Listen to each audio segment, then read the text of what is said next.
Hello, and welcome back to my channel, Talented Reads. In today's video, I'm going to be talking about all the books that I read in March. So, in the month of March, I read a total of 20 books and a total of 5,959 pages. If you've watched my wrap-ups for January and February, you'll have seen that I read 20 books for each of those months as well. So I kind of feel like I need to continue this trend. I'm kind of liking this even number. Can I do it for the next 3 months? No promises. So, continuing with my stats, for the month of March, my average rating was 3.6. I read from a mix of media, 1 audiobook, 3 ebooks, and 16 physical books. For star ratings, I had 1 4.5 stars, 8 4 stars, 5 3.5 stars, and 6 3-star books. This is the first month so far this year with no 5-star books, but that's okay. The year is still young yet. I read 6 new releases, which are books that came out this year. 2 not so new releases, which are books that came out last year. 9 backlist books, which are books that came out in 2020 or prior. And 3 ARCs, which are advanced reader copies for books coming out later this year. So let's get into all the books.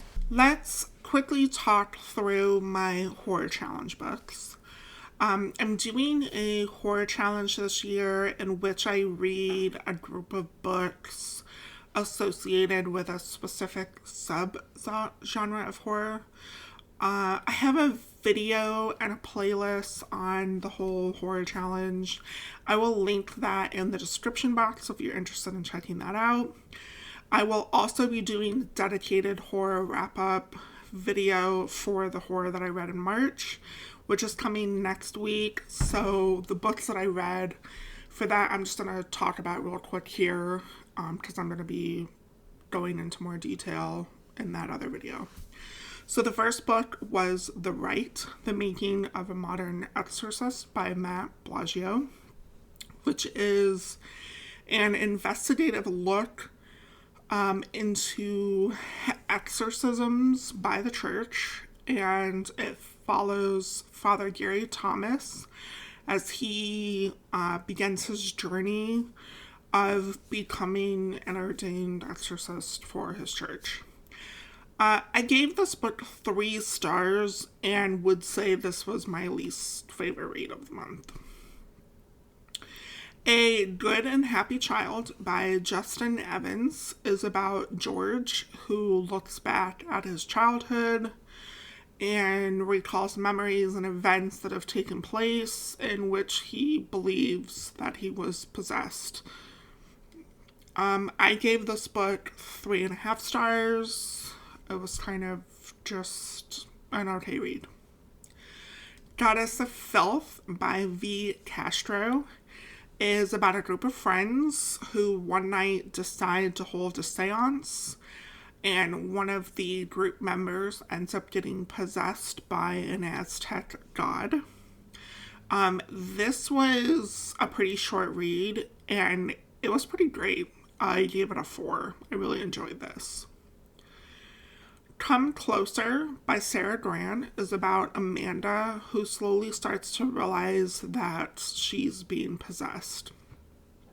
This book is kind of about how things can go horribly wrong and fall apart a lot faster than we think. This perspective was more like up until the possession, so at the end of the book, we get no, like, real resolution and wrap up, which I almost kind of liked, and I thought it fit well for, I think, what the book was trying to go for. The Good Demon by Jimmy Kudrolis is about Claire, who has received an exorcism and is no longer tied to her demon. But after that, she feels very alone and like a piece of her is missing. And she wants her demon back. This was an interesting possession book. I don't think I've ever read from a book that was after an exorcism. So I think that was kind of a unique perspective. So that's it for the horror books. Next, I read quite a few new releases this month, so let's chat about those. Manhunt by Gretchen Felter Martin. This book. Oh my god, this book. So I'm gonna read the synopsis because I don't think I could do better. Beth and Fran spend their days traveling the ravaged New England coast, hunting feral men and harvesting their organs in a gruesome effort to ensure they'll never face the same fate. Robbie lives by his gun and one hard-learned motto: other people aren't safe. After a brutal accident entwines the three of them, this found family of survivors must navigate murderous turfs, all while outrunning packs of feral men. Yeah. This was a pretty raunchy book. There's lots of organ eating. There's lots of sex. There's lots of ravaged men. There's lots of sexual ravaged men. And a lot of gender-based conversations entwined in the narrative. So this was so abrupt that at first I was loving it just because it was so unlike anything I've ever read. But after a while, like, all the sex and the men stuff just, it got old. Like, I get it. You're horny people trying to survive. Like, I get it. Let's move on. You know, like, I want to know what's happening with the apocalypse, not with, you know, satisfying your sexual nature with everybody that you see. I will say, though, that I think this book has certainly been released at a time when it seems needed for literature. I honestly believe that if this had been released even several years ago, it definitely would have gotten lost and wouldn't have been as well received as it has been. And of course, anything else that Gretchen Felter Martin publishes, I will for sure be reading. Next is Ecstasia by Claire Legrand, which is about Amity, who is in line to become a saint in her village. But as we come to learn, this is more of a stranded, cut off from the world cult. They entice fear in their people, and assault is considered common. Amity deep down decides enough is enough and bands with a group of witches to save her people. This was excellent and my favorite book of the month. I love Claire Legrand's writing. It entices emotions. You know, I was angry for Amity and the other girls, and then I felt proud. And when she was kind of coming into her, you know, witchy character and, you know, learning and practicing, it kind of enticed this powerful feeling and proud to be a woman, which I think is kind of hard to do. And of course, I really liked the supernatural elements. And the narrative I felt was at a good pace. And I loved every part of it. The Paris Apartment by Lucy Foley is about Jess, who decides to move to Paris and live with her brother.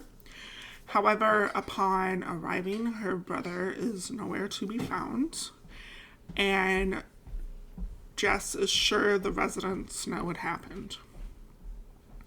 So I enjoyed this more than the last Lucy Foley book I read. And I've kind of noticed that for those that liked her last book, The Yes List, they don't seem quite as happy with this book. And those of us that didn't maybe enjoy The Guest List seem to really like this one. So it has kind of like a polarizing fan base, I guess you could say. The residents were, I thought, a really good mix of people. I think sometimes books that have a lot of characters, especially in an apartment complex like this, sometimes it's hard to keep the characters all straight. But with such a good mix of people, a lot of different personalities and how they talk, it wasn't hard to keep them all straight. And that was, I thought, really needed for the narrative. And of course, there were quite a few cliffhangers that happened that certainly kept me interested in reading the book. I will say a few surprises came my way. However, I secretly wanted a different ending, which I think maybe prevented it from being a full 5-star. The Golden Couple by Greer Hendricks and Sarah Pekkanen is about picture-perfect couple Marissa and Matthew, who seek the help of the esteemed couple therapist Avery to help them bring their relationship back to the before. Avery becomes entangled with the couple and kind of determines things are not as they seem, but the overall question becomes who is lying to who. So this was just okay. Avery's approach seemed a little intense and rough. And for that, the couple seemed way too accepting. Marissa and Matthew were almost annoyingly calm with everything, which I don't know if that would necessarily be the case for a couple that were as rocky as they were that needed to seek therapy together.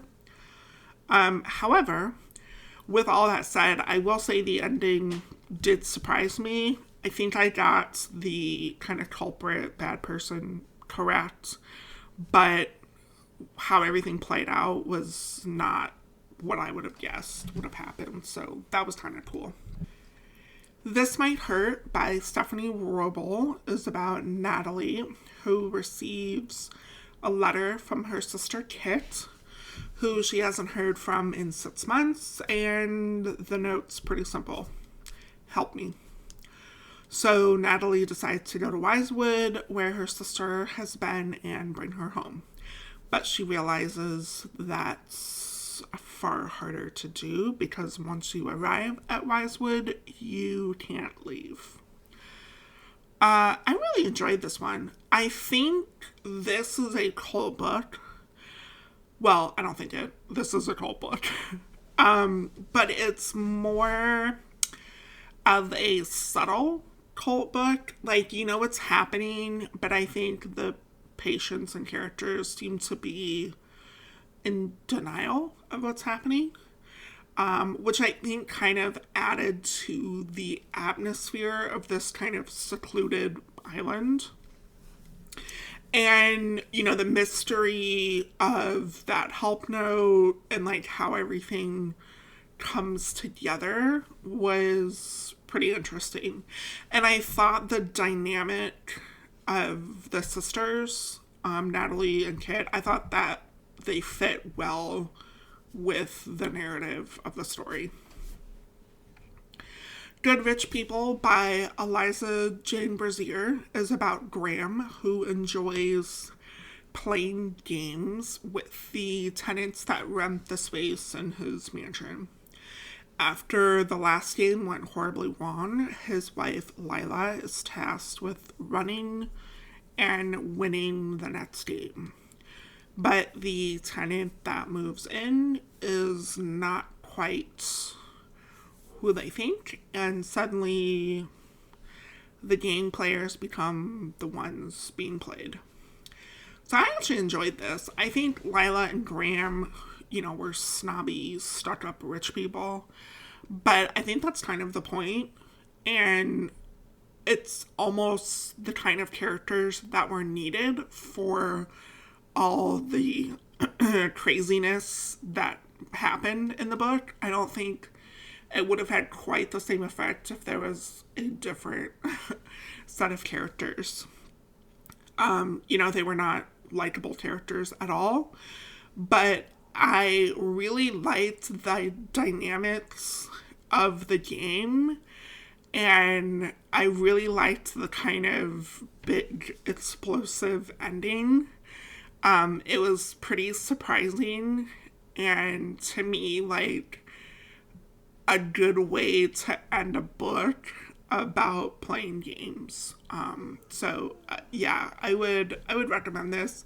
And I also have Eliza's other book on my shelf, so now I'm pretty excited to pick that one up, and I'd like to try to, bump that up higher on the TBR list. So my second nonfiction pick for the month was Astrophysics for People in a Hurry by Neil deGrasse Tyson. So when I first bought this, I was thinking it was pretty much, like astrophysics dumbed down for normal people. But there was still, quite a bit that went over my head. I mean, I don't know, maybe I'm just dumber than I thought. But, I did learn some things, and it was still really interesting. Obviously, it's not hard to tell that he freaking knows his stuff, When I was first reading the book, I felt like the first chapter, really jumped into things. I wasn't quite expecting that. It just seemed like a big surprise. But by the last chapter, I completely understand why it started where it did. And I thought the chapters ended up flowing really nice and kind of led into each other, although they seemed, drastically different when you were reading the table of contents. So that was, I thought, really well done. I buddy read this with my mom, and we listened to the audiobook as we physically read the book, and I thought that added and kind of made a really nice reading experience.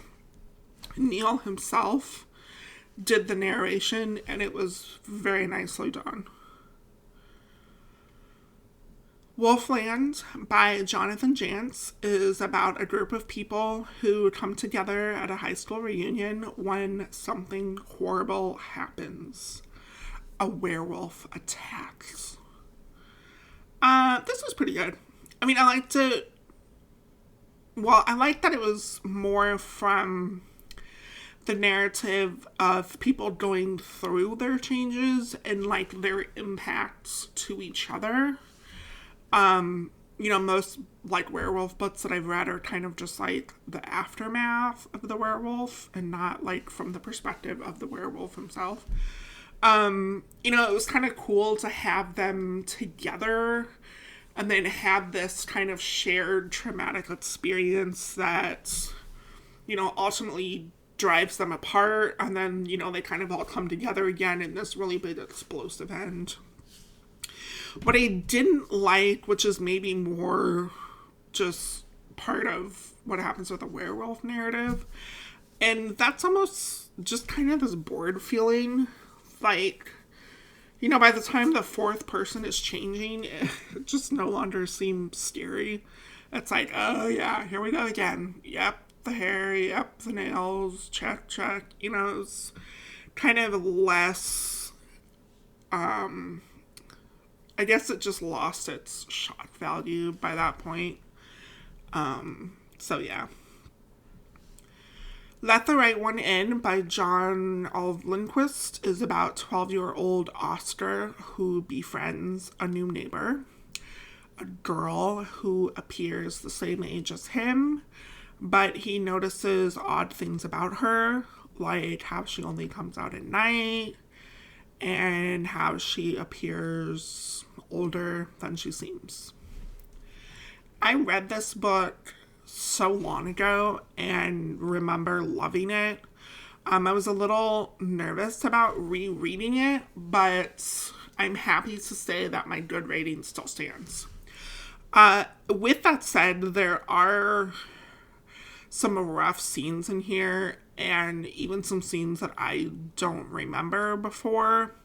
But I think what I liked is that, although this is about vampires and, the monsters that vampires are, that's almost kind of a backseat to the horrifying stuff that happens, because the real horrifying scenes come from very real people. It makes a point to say that the monsters are all around us. It's not like the classic monsters that you need to fear, but very real people.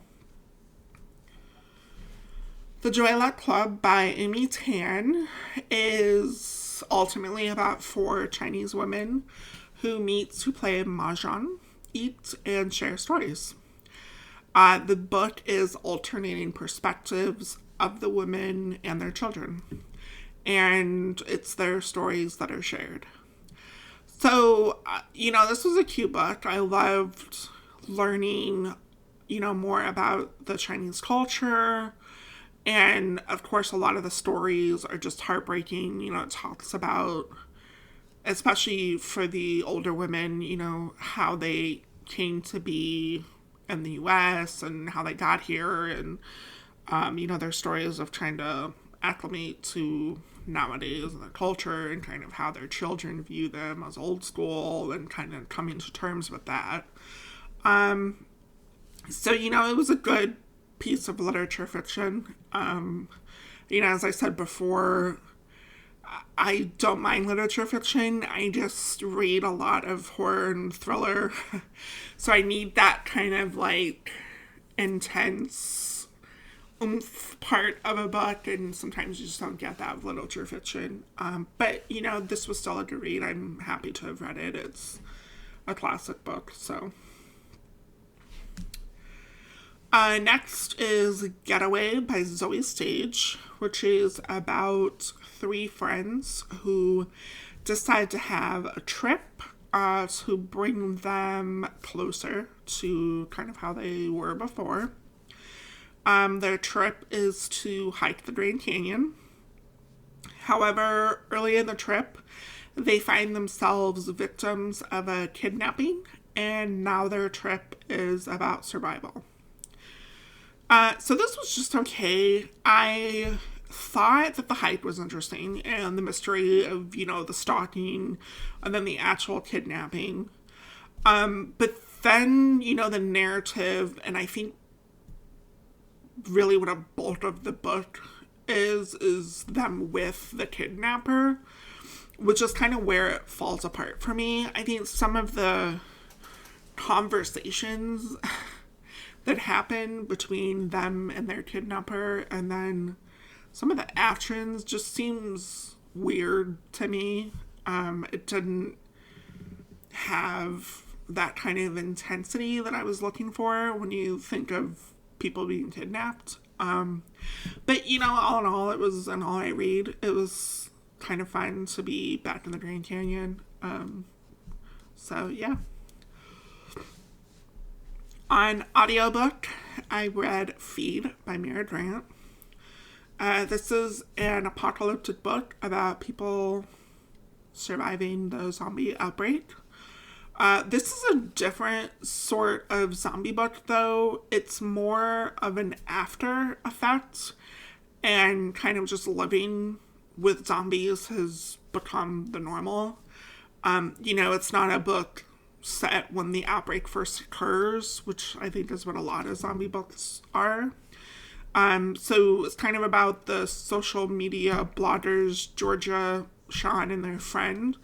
They follow a political campaign trail around and report the news. During this, some major things go down, and there ends up being kind of this mystery that needs to be solved. I thought this was okay. The political aspect of it was not really my favorite, but I enjoyed the view of more like living with zombies as the normal, as opposed to sometimes the classic book of like the actual zombie outbreak, which of course is a different approach than other zombie books that I've read. This is the first book in the News Flesh trilogy.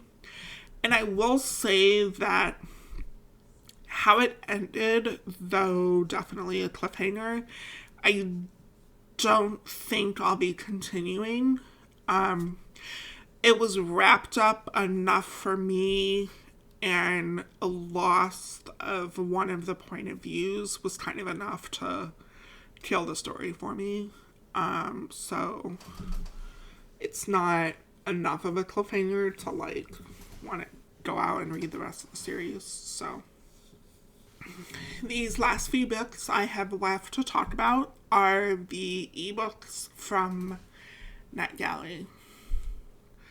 The Fervor from Almakatsu is a historical fiction about Miyoko and her daughter Aoko, who were taken from their home and transferred to an internment camp. There is a disease that has been unleashed, and the victims die a freaking gruesome, horrible death. The mother and daughter become separated and must fight for survival from both the disease and the hatred of their Japanese heritage. So, once again, another great book from Almakatsu. I love this. I gave it 4 stars. The mystery of the disease and scenes of the victims were freaking horrifying. And the spiders. Oh my god, the spiders. I had several times while reading this book that I actually jumped because I felt like there was something on me. Which of course is not a great feeling, but it's a great feeling reading a book that it can entice that type of emotion and feeling from you. So that was really cool. I love the point of view of both the mother and the daughter. The Aiko's pretty young. So I think, having that young perspective was nice. I think it was good for the overall narrative. You as an adult, understand what's happening, but she's too young to kind of understand it, which I think just adds to this dread, that the whole entire narrative and book have in this atmosphere. So that was a good thing from Almakatsu. And she makes a really nice acknowledgement and author note in the back of the book, just about hate crimes and Asian hate crime, and which just makes the book all that better in my perspective. So, The Soul Stealer by Graham Masterton. Oh man, how do I explain this? So, This is about Trinity, who observes the death of her friend, but fights against the ruling that it was suicide. So she teams up with ex-detective Nemo to really uncover what's going on in Hollywood. I will say that although I gave this one 3.5 stars, of all the Graham Masterton books I've read, this one's probably the one that I liked the best, though it's not a favorite still. There's a pretty big, bold statement in the book of how women are used and abused and tossed aside in the Hollywood business under, the big, powerful man. And it even goes as far as actually directly referencing the Me Too movement. Although it's kind of interesting because some commentary is made from both sides, and it's kind of hard to determine, if we're making, how I actually feel about it. Are we making fun of it? Are we making good conversation? Are we talking about how it's not enough? Sometimes it's kind of just hard to determine what the goal of that was. I think there are some good messages in this, but it kind of gets lost, behind some of the negativity in the narrative, which is kind of a bummer. But I will say that, of course, Graham's books have this supernatural element, and I really liked the mythology aspect of this one. I thought it was kind of different than a lot of the books that I've read of his before, and I thought the dynamic of Trinity with Nemo didn't seem like two people that would team up together, but they worked well together, and the two of them kind of figuring this out did well for the narrative. And again, kind of this mythology expert or aspect of the book was kind of unique. So a second Graham Masterton book that I read is The Shadow People, which is about DC Jerry Pardo and DS Jamila Patel as they investigate a series of disappearances in relation to a cannibalistic cult. This was an okay read for me. This had a pretty gruesome narrative with a pretty cool supernatural element. Some of the reviews that I read said that there was, this one took it pretty far with some of the gruesome scenes, and, I think reading horror, that just comes with the nature of reading horror. I don't think it was any gruesome than some of the other books that I read. Books like Manhunt, I think could, take them for a run for their money. And of course, the supernatural element of it was actually kind of cool.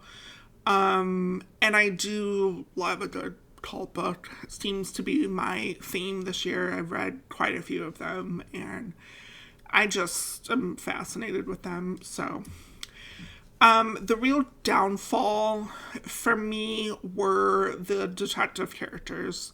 Yeah, I just didn't care for their point of views, and they seemed kind of useless. I know they're supposed to be main characters, but I don't know. They just seemed kind of dumb or something. Kind of a bummer, but, I'm going to continue to read Graham Masterton, and I'm determined to find a favorite.